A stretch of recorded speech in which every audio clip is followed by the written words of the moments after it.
आज हमारे पास लोकल ख़बरें भी हैं और इंटरनेशनल ख़बरें भी हैं, लेकिन इससे पहले कि हम ख़बरें शुरू करें, आपने करना है लाइक, सब्सक्राइब और शेयर।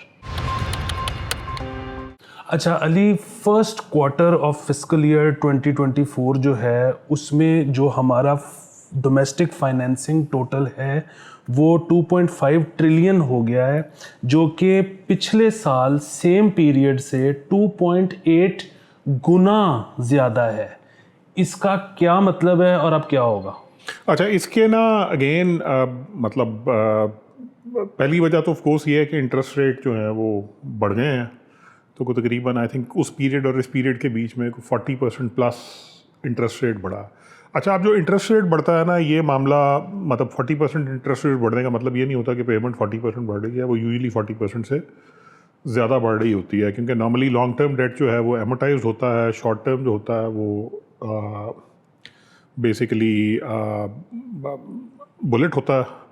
और उसमें इस वजह से जो इंटरेस्ट रेट का इम्पैक्ट आता है डेट के ऊपर, वो एट टाइम्स उस परसेंटेज से ज़्यादा प्रोफाउंड होता है। तो एक तो वजह बड़ी सीधी सी इसकी ये है। दूसरी वजह ये भी है कि इस वक्त सिचुएशन ये है क्योंकि हाई इन्फ्लेशन है और बेसिकली यील्ड कर्व इन्वर्स्ड है, तो गवर्नमेंट की कैपेसिटी जो है लॉन्ग टर्म बोरोइंग की वो बहुत ज़्यादा कॉम्प्रोमाइज़ हुई है। तो इस वजह से एक कंपोनेंट मेरे ख्याल में, मतलब अगेन अगर हम इन नंबर्स को देखेंगे, मैं सर्टेनिटी से नहीं कह सकता, मगर मेरे ख्याल में उसकी वजह ये भी है कि पहले जो 5 साल का और 3 साल का डेट का कंपोनेंट होता था वो शायद इस साल में कम हो गया है, और जो 3 महीने 6 महीने साल वाला कंपोनेंट है वो ज़्यादा हो गया है, जिसका मतलब ये है कि आपको प्रिंसिपल की पेमेंट सब जल्दी करनी पड़ रही है। तो एक वजह वो भी होगी। तीसरी वजह ऑफ कोर्स वही है कि हमारी हुकूमत जो है वो अपना साइज़ कम नहीं कर रही है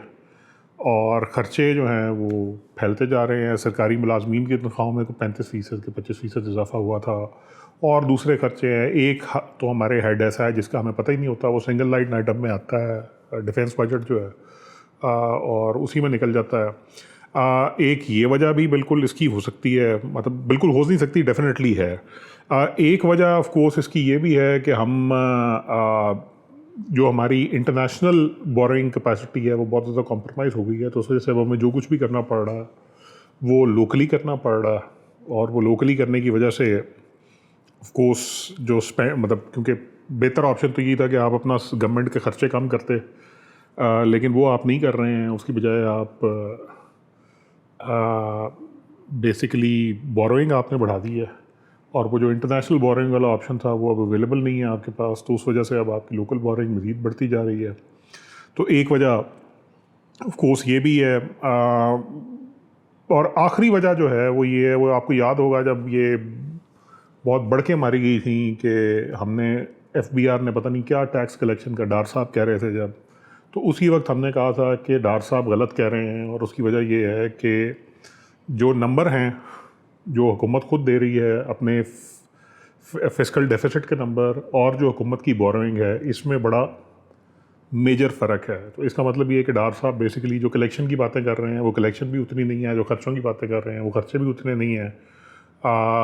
अब वो एक पिछले दिनों आपने नोट चेक किया होगा, वो एक खबर भी आई थी, IMF ने $4.5 बिलियन डॉलर की बेसिकली फॉरेन फाइनेंसिंग का होल भी है। तो ये जो बेसिकली इन्होंने FBR की कलेक्शंस को basically on the upper side report किया है IMF को डॉज करने के लिए। ख़र्चे इन्होंने लोअर साइड पे किए थे, वो सब कुछ वैसे चलता रहा था। तो इस गिमिकरी के, और इसी का एक और प्रूफ ये भी है कि बेसिकली आपकी बोरोइंग इतनी सिग्निफिकेंटली इवन डोमेस्टिक भी बढ़ गई है। 4.5 का होल फॉरेन में आया है, डोमेस्टिक की बोरोइंग बढ़ गई है। तो इसका मतलब ये है कि बेसिकली आपके जो नंबर थे जिनकी बेस पे आपकी सारी फाइनेंशियल प्लानिंग होती है, वो भी सारी की सारी सुपरफिशियल है।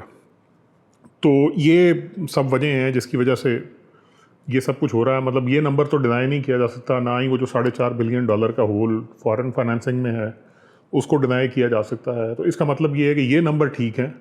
अब इसकी बेस पे आपको बैकवर्ड कैलकुलेशन करके देखना पड़ेगा कि FBR जो क्लेम कर रही है कि उसने रिकॉर्ड रेवेन्यू रिसीव किया है, उसमें से कितना हुआ है। गवर्नमेंट जो क्लेम कर रही है कि उसने फिस्कल एक्सपेंस कंट्रोल करके डेफिसिट को इस तरह मैनेज कर लिया है, या रेवेन्यू इंक्रीज़ करके उसको मैनेज कर लिया है, वो नंबर एक्चुअल क्या हैं रिपोर्टेड तो हमने देख ली हैं, और रिपोर्टेड तो फ्रैंकली इन दो चीज़ों के बाद बिल्कुल फेक लग रहे हैं। तो ये प्राइमरली है और इसी वजह से हम यहाँ पर हैं। अब अगला ये कि ये आगे इसका क्या यार नोट छापेंगे और डोमेस्टिक बोरोइंग नहीं एक्चुअली। सो एक चीज़ जो स्टेट बैंक एक्ट के बाद हो गई हुई है, वो जो IMF के साथ आपने एग्रीमेंट किया था, अब ये वाला ऑप्शन भी गवर्नमेंट के पास नहीं है। अब हमने उस वक्त भी बात की थी कि शायद ये थोड़ी सी ख़तरनाक चीज़ है, लेकिन मसला फिर ये है कि एज अ स्टेट ये बड़ी ख़तरनाक चीज़ है कि आप ये नहीं कर सकते। लेकिन मतलब स्टेट के पास ये अथॉरिटी हर वक्त होनी चाहिए कि वो इफ़ेक्टिवली फेडरल गवर्नमेंट जो है वो डायरेक्टली सेंट्रल बैंक से बोरोइंग कर सके। बट इमरान खान साहब की हुकूमत ने इसको कंसीड कर दिया था, और उस वक्त भी हमने बात की थी कि ये ख़तरनाक चीज़ है। लेकिन मसला ये है कि जब आपके पास डार साहब जैसे फ़नकार जादूगर होंगे तो फिर कोई आप पे ट्रस्ट नहीं करेगा, और फिर लोग आपके साथ किसी भी किस्म के लैंडिंग अरेंजमेंट के लिए इस तरह की कंडीशंस आपके लिए प्रपोज करते रहेंगे। बिकॉज मतलब फ्रैंकली अगर वो भी ना होता और वो basically government directly state bank से बोरोइंग कर ली होती, नोट छाप सकती, तो उस सूरत में मामला बड़ा सीधा सा होता। ये शायद 2.5 ट्रिलियन का फिगर हम तक पहुंच ही ना सकता। वो कहीं उसको मतलब बेसिकली हाइड करना बहुत ज़्यादा आसान होता। अब गवर्नमेंट को बेसिकली ट्रेजरीज इशू करनी पड़ती हैं, ट्रेजरीज की मार्केट का हिसाब किताब है, उसकी पेमेंट का हिसाब किताब है, तो एटलीस्ट उस वजह से हमें ये फिगर नज़र आ गया है कि 2.5 ट्रिलियन का। सो मतलब इफ़ेक्टिवली ना हर लिहाज से एक अल्ट्रा कॉम्प्लिकेटेड मेस है जिसमें हम हैं।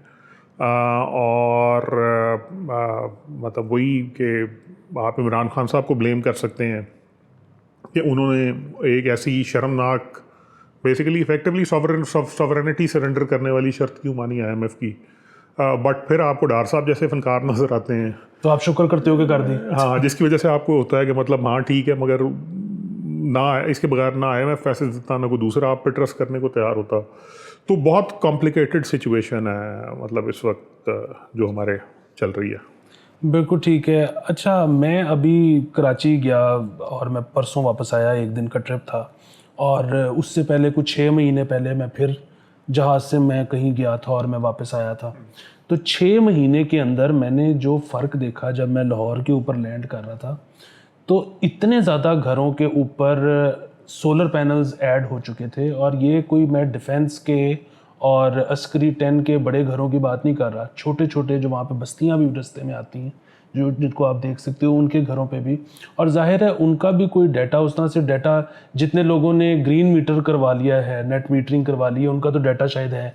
जो बंदा वैसे ही लेके अपने ऊपर रख लेता है, इन्वर्टर छोटा लगा के उससे अपनी कम से कम दिन गुजार लेता है, उसका तो शायद डाटा भी नहीं है। बहरहाल कहने की बात यह है कि पहले ये कैपेसिटी चार्जेस पे हमारी हुकूमत जो है वो कहती है कि बड़े मसले हैं। अब ये है कि ज़रूरत शायद और कम होती चली जा रही है क्योंकि लोग सोलर ऐड करते चले जा रहे हैं। सो पहला सवाल, क्या बिजली जितनी हमें बताया जाता है बन रही है उतनी बन भी रही है? दूसरा, ये जो आजकल छापे मार रहे हैं और कह रहे हैं कि हमने रिकॉर्ड रिकवरी कर ली है, इसका कोई फ़ायदा है? अच्छा, यहाँ ना 3 चीज़ें हैं, आपने 3 अलग अलग इश्यूज़ उठा दिए हैं। सो सबसे पहला इशू तो वो पहले वाला है कि लोग जब सोलर पैनल अपने घरों पे लगा रहे हैं, अब ये लोग जो सोलर पैनल अपने घरों पे लगा रहे हैं, ये बेसिकली वो हैं जो 100 किलोवाट का इफ़ेक्टिवली छोटे सिस्टम, बहुत छोटे 1500 वाट का, इस तरह के बहुत छोटे छोटे सिस्टम जो हैं, ये अपने घरों के ऊपर in the form of panels, under 1 kilowatt के जो सिस्टम है, ये अपने घरों पे एज सोलर पैनल इंस्टॉल कर रहे हैं। मैं माफ़ी चाहता हूँ, और मेरे ज़ीरो ख़राब हो जाते हैं। अच्छा, और उसमें बेसिकली इनकी इंटेंट ये होती है, वो जिस तरह हम घरों में UPS वगैरह इस्तेमाल करते हैं, तो UPS की 2 बैटरियाँ हैं, आपके पास इतनी कैपेसिटी ज़रूर होती है कि अगर आपका एक पंखा और एक बल्ब है तो वो 6-7 घंटे की लोड शेडिंग भी गुजार जाता है। सो इनकी इंटेंट बेसिकली ये है कि बेस लोड जो है इनका, छोटे घरों का ख़ास तौर पे, वो इनका पंखा और बल्ब और इस तरह का जो बेस लोड है ये कन्वर्ट हो जाए। कुछ हैं जो बेसिकली बड़े, फिर वो किलोवाट तक, किलोवाट के बाद 1.5 किलोवाट, 2 किलोवाट तक के सिस्टम जो हैं, इनको भी लगा लेते हैं उस पर। फिर वो अपने फ्रिज वगैरह और इस तरह की चीज़ें भी चलाना शुरू कर देते हैं। कुछ केसेस में फिर उससे थोड़ा सा और बड़ा करके वो दिन में एयर कंडीशनिंग भी उसके ऊपर ट्रांसफ़र कर देते हैं, बल्कि कुछ एयर कंडीशनर ऐसे आ रहे हैं जिसके साथ पैनल मिलते हैं, और वो दिन के वक्त तो एटलीस्ट गर्मी क्योंकि हमारे यहाँ होती है, सूरज तेज़ होता है, तो वो एटलीस्ट जो इन्वर्टर एसी हैं सोलर पैनल के साथ लिंक्ड, वो तो काम करते रहते हैं। अच्छा, ये इसके ऊपर आपको याद होगा हमने ना कुछ अर्सा पहले बात की थी, और जब ये सारी बातें हो रही थी तो हमारे यहाँ ना जो हज़रात फिक्स करते हैं, बातें करते हैं कि जी हम ग्रिड फिक्स करेंगे, वो मतलब PMLN की गवर्नमेंट आई थी तो उसमें भी इस तरह की बातें हुई थी। उस वक्त मुसद्दक मलिक साहब थे, डार साहब थे, ख्वाजा आसिफ साहब थे, और इनके को सेक्रेटरीज होते थे एनर्जी के, और ये सारे लोग। फिर असद उमर साहब आए। असद उमर साहब अपने साथ कोई कैम्ब्रिज के कोई मतलब साइंसदान लेके आए, और उनका कहना था कि वो भी इसको रेडिकली रिफॉर्म कर देंगे।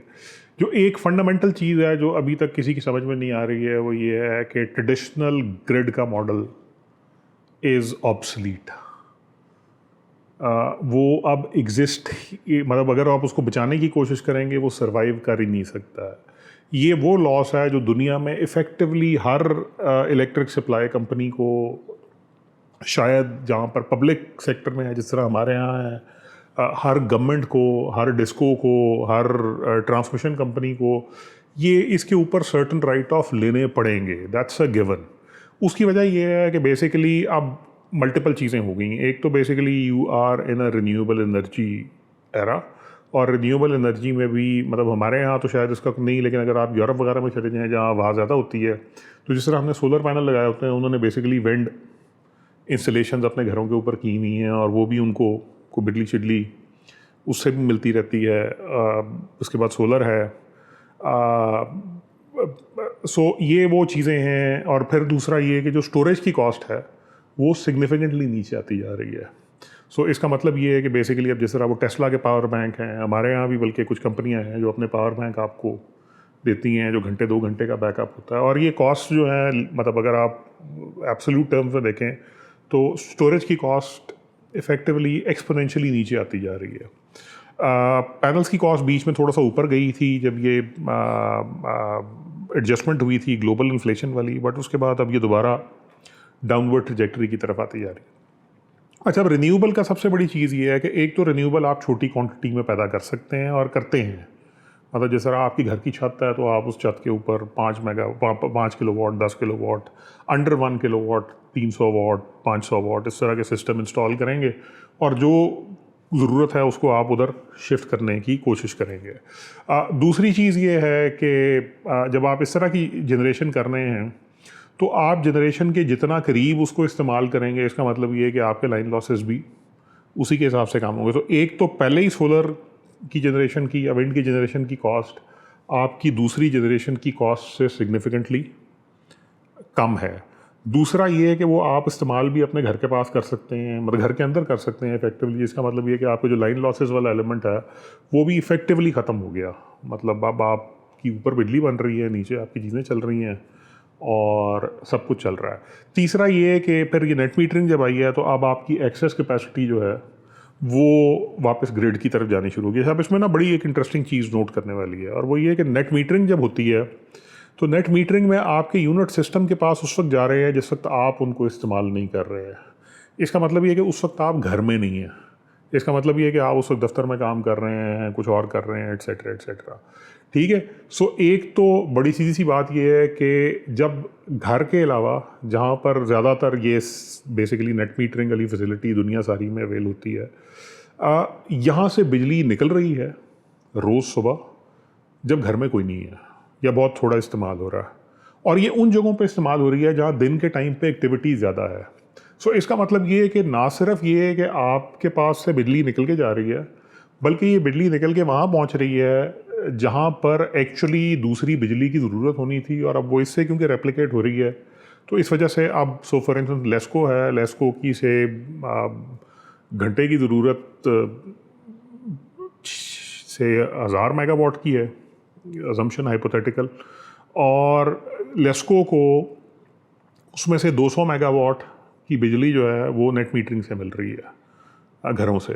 तो इसका मतलब ये है कि अब लेस्को ने जो पहले मतलब ब्रॉडर ग्रिड के से 1000 मेगावाट की बिजली लेनी थी, अब उसको 800 मेगावाट बिजली लेने की ज़रूरत उस वक्त पड़ रही है। ये सब वो चीज़ें हैं जिसकी वजह से आपको नज़र आएगा जो ट्रेडिशनल मॉडल है बड़े ग्रिड्स का, ये effectively it's on way out.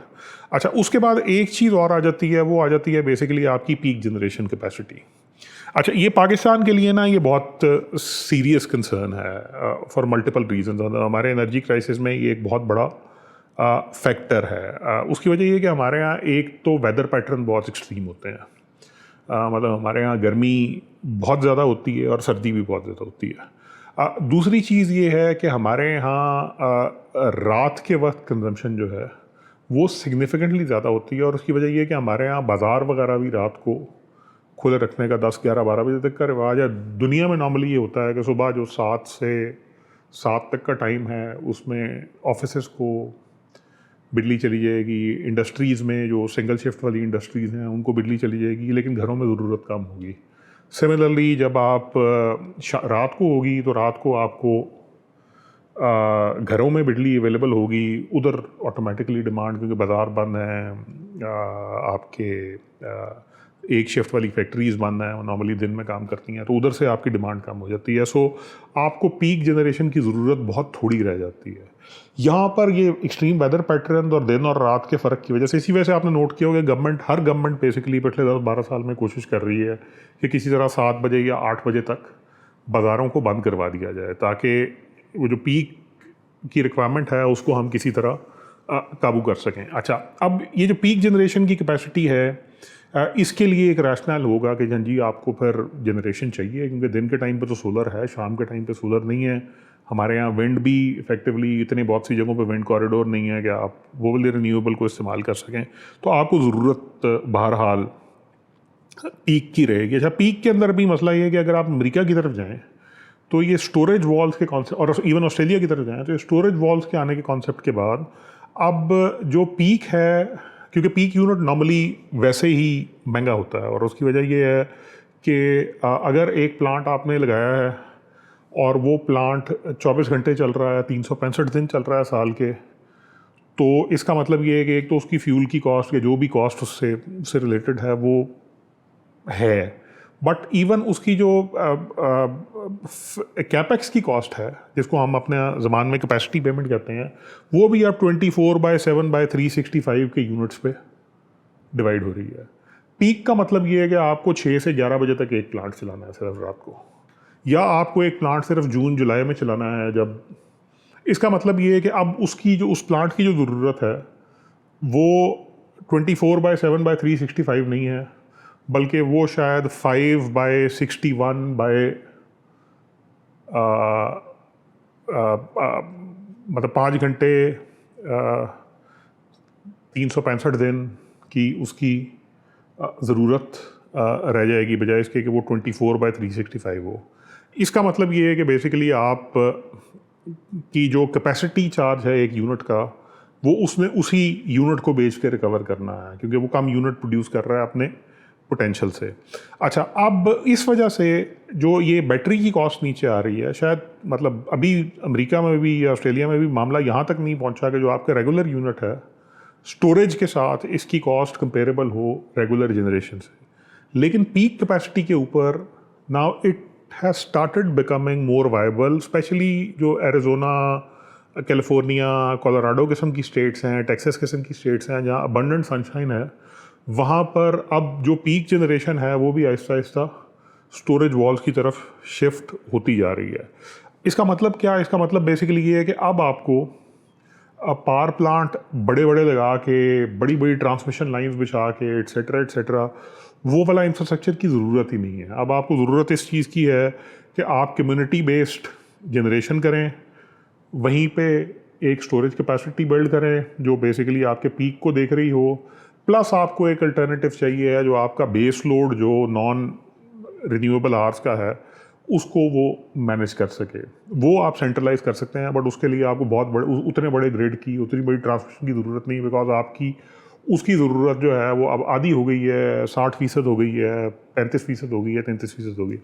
ये चीज़ किसी को समझ नहीं आ रही कि जब तक आप अपनी बेसिकली पॉलिसी प्लानिंग जो है वो इस थिंकिंग को ध्यान में रख के नहीं करेंगे कि जो ग्रिड का ट्रेडिशनल मॉडल है वो ऑब्सोलीट हो गया है और आपको राइट डाउन लेने ही लेने हैं। आपको लेस्को पे भी राइट डाउन लेना पड़ेगा, आपको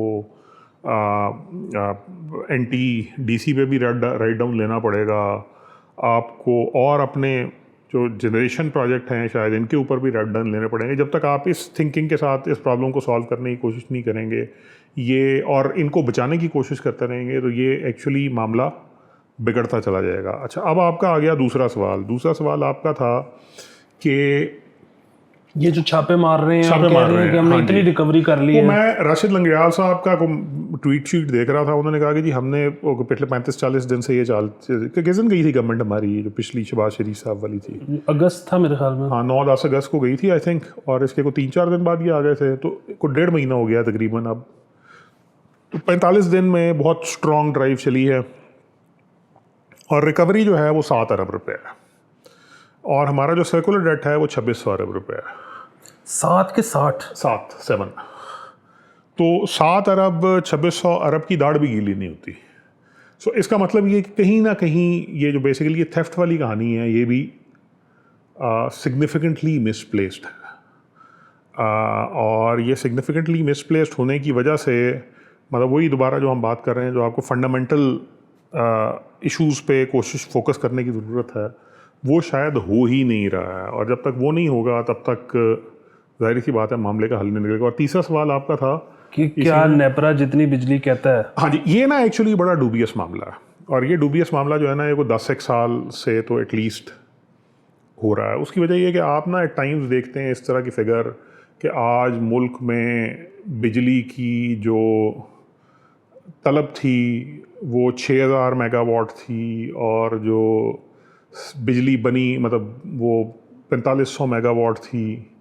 150 मेगावाट का शॉर्टफॉल था जो 25% बनता है। अब 25% बनने का मतलब ये है कि ऑन एवरेज 6 घंटे की लोड शेडिंग होनी चाहिए। अब लाहौर, कराची और इस्लामाबाद ये हैं जिनको ज़रा प्रेफरेंशियल ट्रीटमेंट मिलता है लोड शेडिंग। 1500 का शॉर्टफॉल इसके हिसाब से। हाँ, मतलब वो 1500 का शॉर्टफॉल लाहौर इनको प्रेफरेंशियल ट्रीटमेंट मिलता है। तो लोड शेडिंग बेसिकली जो होती है वो यहाँ पर शॉर्टफॉल से कुछ कम होती है और बाकी जगहों पे ज़्यादा होती है। अच्छा, कुछ ऐसे दिन एक्चुअली मैंने ऑब्जर्व किए हैं जब जो शॉर्टफॉल हमें बताया जाता था कि इसमें 25% का है।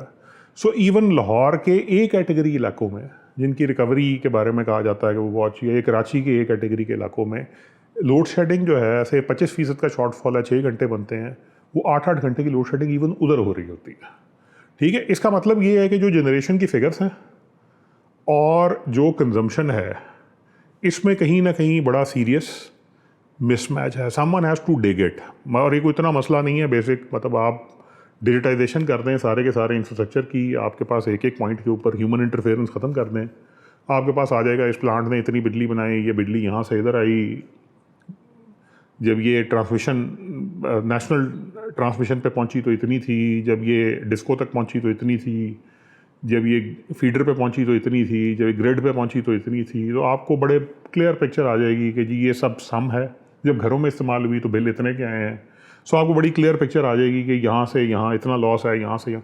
ये काम करने को तैयार नहीं। इससे एक और शुबा जिसको तकवीत मिलती है वो ये है कि कहीं ना कहीं कोई मतलब 2 नंबरी हो रही है जिसमें पावर जनरेशन के एंड पे शायद स्पेशली ये जो फ्यूल प्लांट हैं यहाँ पर शायद जो फ्यूल कॉस्ट है वो ज़्यादा बुक की जा रही है और उसके कॉरस्पॉन्डिंग जो बिजली बनाई जा रही है वो उतनी बिजली नहीं बनाई जा रही। और यही चीज़ इफ़ेक्टिवली फिर थेफ्ट में भी रिफ्लेक्ट हो रही है शायद। और यही चीज़ इससे आगे फिर जब हम एज़ कंज्यूमर्स हम पे फ्यूल सरचार्ज आता है या कैपेसिटी सरचार्ज आता है तो शायद ये यहाँ पर भी ये चीज़ हो रही है। सो इसको प्रोब करने की ज़रूरत है और प्रोब करने से ज़्यादा एक्चुअली एक real time digitised reporting mechanism develop करने की ज़रूरत है जिसके ऊपर इवन पब्लिक की पीरियोडिक एक्सेस हो, हफ्ते बाद, 15 दिन बाद, 1 महीने बाद, जिसमें नज़र आए कि जनाब इन प्लांट्स ने इतनी बिजली बनाई, लेस्को ने इतनी इस्तेमाल किया है, के इलेक्ट्रिक ने इतनी की है, वेस्को ने इतनी की है, एट्सेट्रा एट्सेट्रा। और अगर आप नीचे जाना चाहें तो DHA ने इतनी की है, गुलबर्ग ने इतनी की है, जॉर्ज टाउन ने इतनी की है, शदरा ने इतनी की है, एट्सेट्रा एट्सेट्रा। ये कोई इतना मतलब मुश्किल काम नहीं है, कोई इतना बहुत ज़्यादा कॉस्टली काम नहीं है। यानी कि आप ये कह रहे हैं कि जाहिर है हमें पता नहीं, लेकिन ये भी हो सकता है कि लाइन लॉसेस और थेफ्ट के जो नंबर आ रहे हैं वो थेफ्ट और लाइन लॉसेस यूज़र के एंड पे हो ही ना रहा हो, वो प्रोड्यूसर के एंड पे हो रहा हो, या ये कि दोनों तरफ हो रहा हो, या दोनों तरफ हो रहा हो। यूज़र भी हमें ये देखे ना, ये तो मानने वाली बात है कि कुंडा भी इस्तेमाल होता है, हमारा ट्रांसमिशन डिस्ट्रीब्यूशन सिस्टम भी पुराना है, तो यहाँ भी कोई 10-12% के लाइन लॉसेस नेचुरली आएंगे। बट तीसरी तरफ वो जो आप बात कर रहे हैं कि इस चीज़ को आप ज़रूर केटर करना चाहिए, और अगर मतलब एक्चुअली ऐसे नहीं है तो तब तो और भी ज़्यादा ज़रूरत है कि प्रोसेस में ट्रांसपेरेंसी हो, ताकि किसी को ये सवाल उठाने की ज़रूरत ना पड़े। और फिर वही बात कि अगर ऐसा हो रहा है तो जो ऊपर वाले हैं जो बिजली बना रहे हैं वो ना सिर्फ ये कि बिजली चोरी कर रहे हैं, बल्कि वो मनी लॉन्ड्रिंग भी कर रहे हैं। हाँ, मतलब अगेन को पैसे आ रहे हैं, वो कहाँ से जा रहे हैं, कैसे आ रहे हैं, मतलब और वो जा रहे हैं बाहर के, उससे उन्होंने खरीदा है, पेट्रोल खरीदा है, कुछ और खरीदा है। बट पेट्रोल तो बेसिकली स्टैंडर्डाइज, अब आपने ऑयल मार्केटिंग कंपनीज को ये इख्तियार दिया हुआ है, तो वो तो उनके थ्रू ही होगा जो कुछ भी होगा। इंडिविजुअल पावर प्लांट जो है वो फ्यूल नहीं खरीद सकता। बिल्कुल ठीक है। अच्छा, तो ये नेपरा जो है ये क्या अब हमें रिपोर्ट देती है सालाना? अच्छा, नेपरा ना 2013 के बाद 2013 तक नेपरा बहुत डिटेल्ड बेसिकली एनुअल रिपोर्ट दिया करती थी। उसमें एक एक स्टेटिस्टिक हुआ करता था कि जनाब प्लांट्स की जनरेशन इतनी है, डिस्ट्रीब्यूशन इतनी है, फलाना इतना है, लेस्को की ये है, फेस्को की ये है, जनरेशन इतनी हुई है, नई जनरेशन इतनी आ रही है। 14 में इन्होंने एक रिपोर्ट दी थी, उसके ऊपर कुछ सवालात उठे थे कि डाटा जो है ये ज़रा थोड़ा सा। 14 में मुसद्दिक साहब थे, मतलब PMM की गवर्नमेंट थी, ख्वाजा आसिफ साहब मिनिस्टर थे।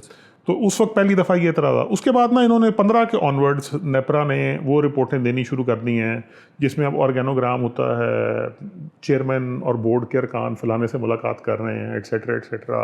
आखिर में एक छोटी सी बहुत हाई लेवल की होती है कि हमने इतने ये किए, इतना ये रेवेन्यू था, ये कॉस्ट, मतलब बेसिकली बहुत ट्रिप। सो बेसिकली वो जो फंडामेंटल डिटेल्स थी जो 2013 तक आपको, बल्कि 14 तक आपको रेडिली अवेलेबल होती थी, वो 14 के बाद से अब आपको अवेलेबल नहीं होती हैं। अब वो रिपोर्ट बेसिकली जो है ना वो शमा मैगज़ीन बन गई है।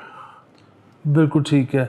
अच्छा, अब एक और चीज़ जो कुछ अर्से पहले एक ख़बर आई, और उसके मुताबिक पाकिस्तान जो है वो यूक्रेन को कोई असला सप्लाई कर रहा था, जिसकी वजह से अमेरिका ने पाकिस्तान की हेल्प की उनको IMF ट्रांच दिलवाने में।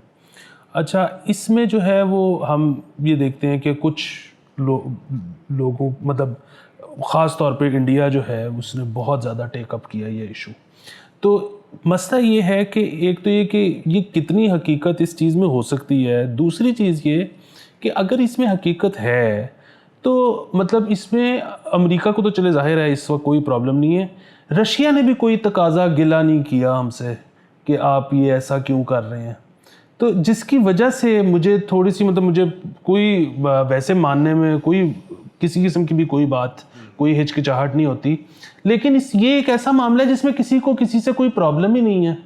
तो फिर मतलब इंडिया शायद मेरे ख्याल में ओवर रिएक्ट कर रहा है। वो ओवर रिएक्ट नहीं कर रहा, वो बेसिकली उनकी इंटेंट बेसिकली ये बतानी थी कि IMF के पैसे ना मिलते अगर पाकिस्तान ये काम ना करता, और उसके अलावा नहीं है, because India is playing both sides, Pakistan is playing both sides.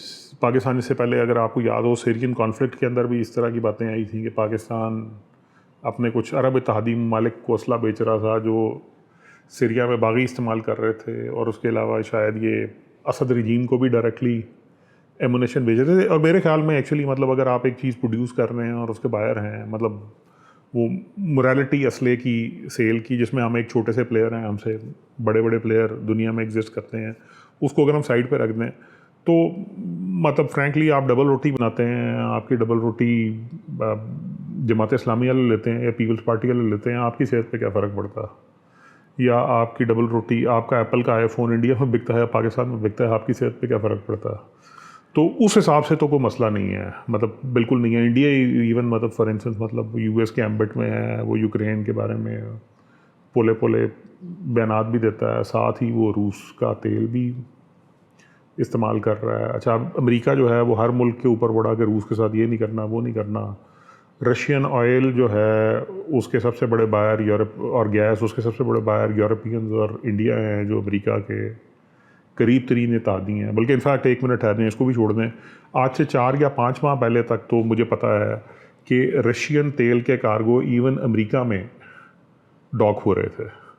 सो ये कारोबार वाले मामला जो है ना, इन पे हमें कोई इतना वो सोचने समझने की ज़रूरत नहीं है। ज़ाहिर सी बात है, हाँ इंडिया का एंगल ये वाला है कि वो ये बताना चाहते थे शायद कि IMF ना होता अगर, तो ये जिस किसी ने भी किया है फिर बड़ी समझदारी का काम किया है कि उसने रूसियों को भी मुतमईन रखा है और साथ ही वो उसने अमेरिकियों को जाके कहा अच्छा हम, और साथ उसने $900 मिलियन का असला भी बेच दिया है इन हालात में पाकिस्तान के लिए। वो भी चेक करना चाहिए कि वो $900 मिलियन जो है वो हमारे फॉरेक्स रिजर्व में आ गया है कि अभी आना है, कि उसकी क्या सिचुएशन है।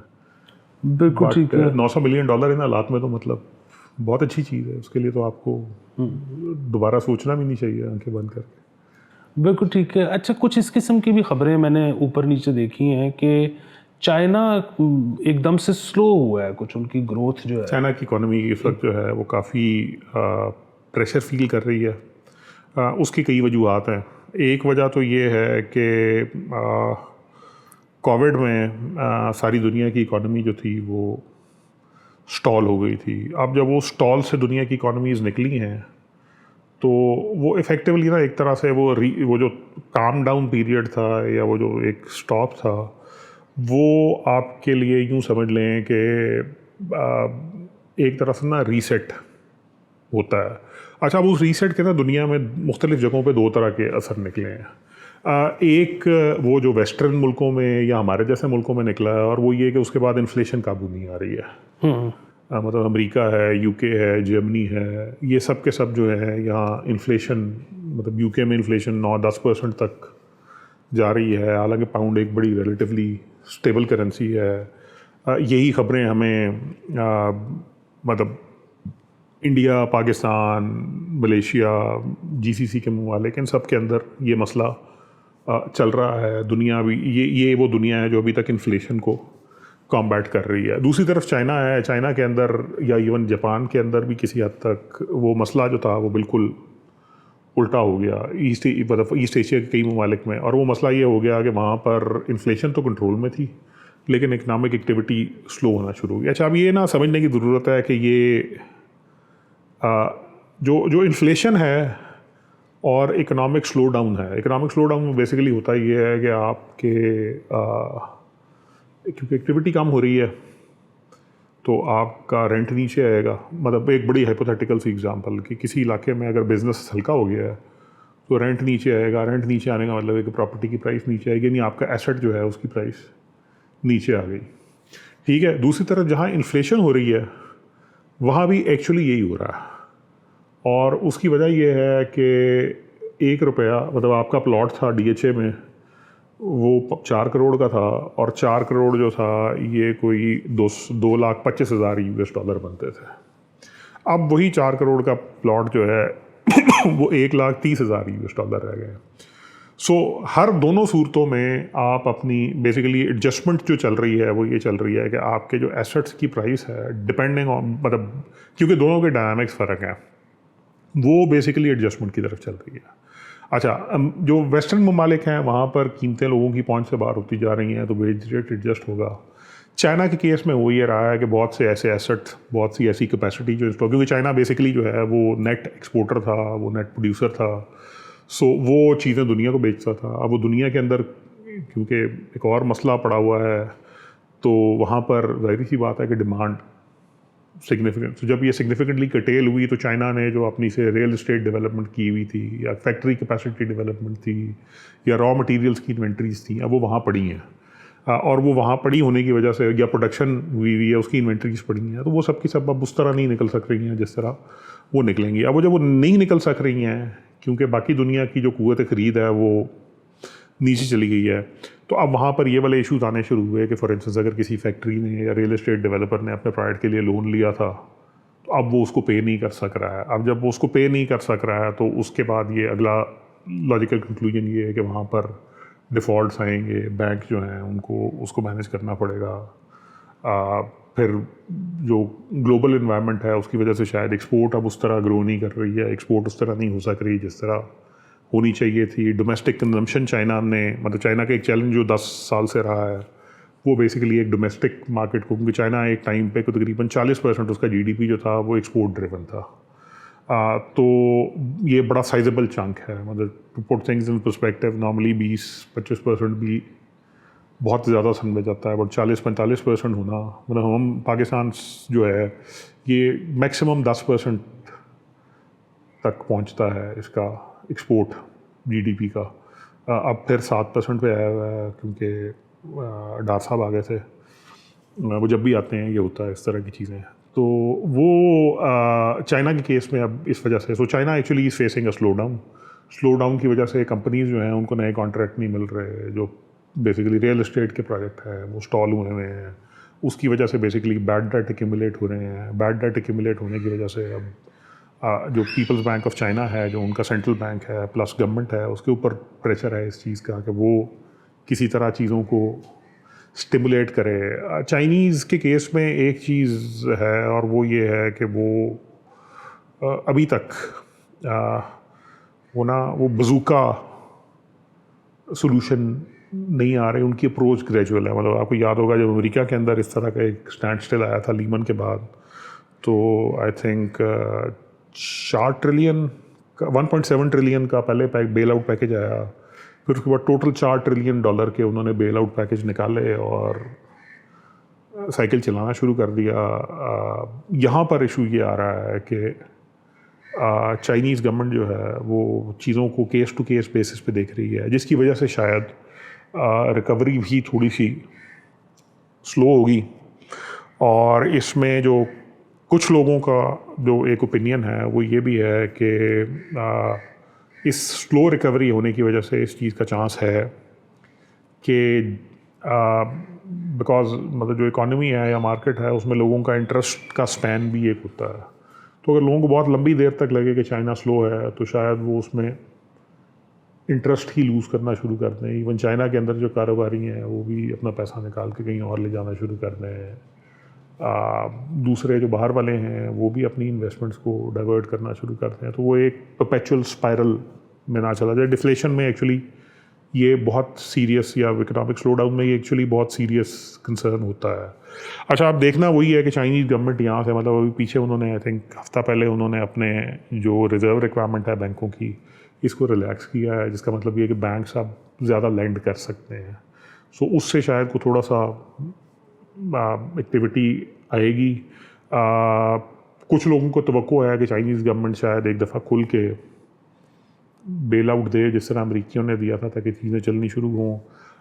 वो अभी तक चाइनीज़ गवर्नमेंट करने को तैयार नहीं है। दूसरा, आई थिंक चाइनीज़ गवर्नमेंट ये प्रेशर ज़रूर फील कर रही है कि चाइना में इकोनॉमिक इक्वालिटी ग्रोथ के साथ साथ ख़राब हुई है। तो उनके ख्याल में शायद ये करेक्शन उसको ये मौका भी देगी कि बेसिकली जो रिसोर्सेज हैं इनको ज़रा इक्वली डिस्ट्रीब्यूट किया जाए, कोई इनके अंदर एक्विटेबल डिस्ट्रीब्यूशन लाई जाए, जिससे वो जो हमने पहले बात की जहाँ से ये मसला शुरू हुआ है कि चाइना के अंदर डोमेस्टिक कंजम्पशन बाकी दुनिया के मुकाबले में बहुत थोड़ी और जीडीपी में एक्सपोर्ट का शेयर बहुत ज़्यादा था। तो अगर आपकी बेसिकली जीडीपी का बड़ा हिस्सा, और स्पेशली अब जिस स्केल की चाइना की इकॉनमी हुई है, मतलब in purchase power parity terms it's the biggest economy in the world, in absolute terms it's the second biggest economy in the world. तो जिस स्केल की इकॉनमी को आप कॉन्टीन्यूसली एक्सपोर्ट के ऊपर चला नहीं सकते, तो शायद एक तवक्को उनकी ये भी है कि वो इस इक्वालिटी से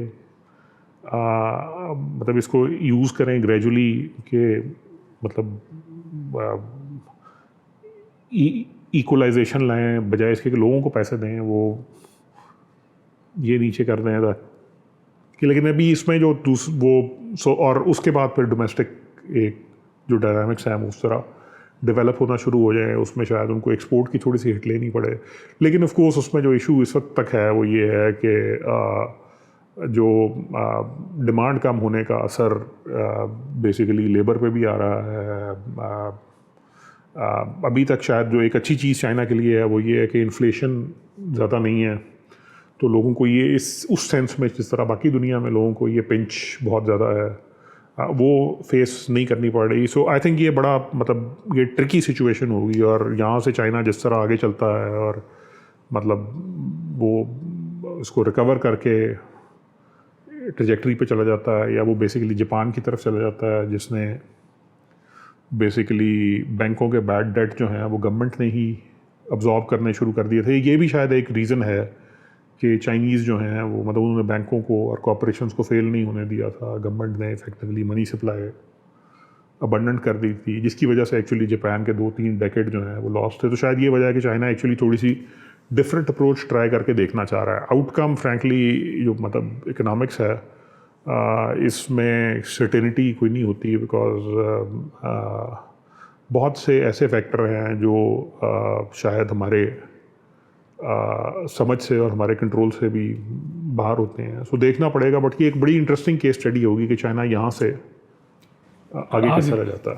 अच्छा, ये एक ना आखिरी बिल्कुल जाते जाते ब्लूमबर्ग की एक जो है वो रिपोर्ट है कि इंडिया के एसेट्स कौन ऑडिट करेगा, क्योंकि वो गैप जो है वो इंडियन इकोनॉमी में वो परेशान कुन होता जा रहा है। सो ये इसका क्या मतलब है? अच्छा, सो इसका मतलब ये है बेसिकली कि इंडिया में अब जिस तरह हमने देखा कि पिछले कुछ अर्से में India actually grew like anything. अच्छा, उसकी वजह से अब इंडिया में कई ऐसे कंग्लोमरेट हैं जो एक्चुअली ग्लोबल स्केल के कंग्लोमरेट हैं, लेकिन इंडिया में जो क्वालिटी ऑडिट फर्म्स हैं वो इंडिया की बड़ी फर्म्स का बहुत छोटा हिस्सा है जो उनको इंगेज करता है। नॉर्मली बेसिकली छोटी अकाउंटिंग फर्म्स हैं जिनको, तो उस वजह से ये जो स्पेशली जब ये अडानी वाला इशू आया था पीछे शॉर्ट सेलर्स के साथ, तो वो पहली दफ़ा था जहाँ ये रेड फ्लैग दुनिया के लिए रेज हुआ कि शायद इंडिया में कंपनीज़ की बुक कीपिंग और ऑडिटिंग और ये वाले मामलात जो हैं ये उस तरह नहीं हैं जिस जो एक बेसिकली फॉरेन इन्वेस्टर को या एक पब्लिक मार्केट इन्वेस्टर को वो ट्रस्ट दे सकें कि वो इन पे रिलाई करके इन्वेस्ट कर सके। ब्लूमबर्ग भी बेसिकली इसी तरफ को आइडेंटिफाई कर रहा है कि इंडिया के अंदर जो क्वालिटी एंटिटीज़ हैं ऑडिट के लिए या बुक कीपिंग के लिए, उनका शेयर इस वक्त बड़ी कॉरपोरेशंस में आई थिंक निफ्टी 50 की बात की थी उसने, इसमें उससे कहीं कम है जो इस तरह के कंपेरेबल साइज़ की कॉरपोरेशंस के लिए दुनिया सारी में होता है। मतलब इवन चाइना के अंदर बहुत सी चाइनीज़ कंपनीज ऐसी हैं जिन्होंने न्यूयॉर्क स्टॉक एक्सचेंज पे लिस्टिंग की थी, हांगकांग में लिस्टिंग की थी। उसके लिए उन्होंने भी बेसिकली जो इस्टेब्लिश्ड अकाउंटिंग फर्म्स हैं जिनका साइज़ भी है, स्केल भी है, प्रैक्टिसेस भी हैं, they have a certain reputation to carry. Again उसमें भी मसले आ जाते हैं वैसे तो, लेकिन वो भी उस तरफ को चले गए थे। बट इंडियन जो कंग्लोमरेट है इसमें बहुत थोड़े ऐसे हैं जो उस तरफ को जा रहे हैं, या इंडिया के जो बड़े बिजनेसेस हैं, और मोस्टली जो हैं वो लोकल अननोन ऑडिटर्स पे, जिस तरह अडानी के केस में वो एक रिपोर्ट आई थी कि एक छोटा सा ऑडिट फर्म है बॉम्बे की जो उसकी ऑडिटर है और उसकी स्टेटमेंट्स के ऊपर ही मतलब अडानी साहब जो हैं वो आई थिंक एशिया के सबसे अमीर आदमी बन गए थे एक टाइम के ऊपर, जिसकी वजह से फिर बाद में मसले भी आए जब ये इनके बारे में हाइडेनबर्ग ग्रुप ने रिपोर्ट रिलीज़ की और उसमें फ्लॉज बताए कि इनके उसमें क्या है। सो ब्लूमबर्ग का ये आर्टिकल भी बेसिकली उसी तरफ आइडेंटिफाई कर रहा है कि अगर इंडिया और इंडिया के बिजनेसेस इस प्रॉब्लम को फिक्स नहीं करते हैं तो लॉन्ग टर्म जो ट्रस्ट है लोगों का इंडियन इकोनॉमी में और इंडियन बिजनेसेस में इन्वेस्ट करने का, even with in India public entities में इन्वेस्ट करने का, वो शायद कॉम्प्रोमाइज़ होना शुरू होगा, स्पेशली जो स्केल पे अब वो ऑपरेट करते जा रहे हैं। Thank you so much. Hopefully आपको पसंद आया होगा। अपने सवाल भेजते रहें और अपनी आरा से हमें बताते रहें, और हम अगले हफ्ते आपको दोबारा मिलेंगे। वो आपको पता ही है, पैटर्न बनना है, शेयर करना है, लाइक करना है, कमेंट करना है, सारा कुछ। ओके, खुदा हाफिज़।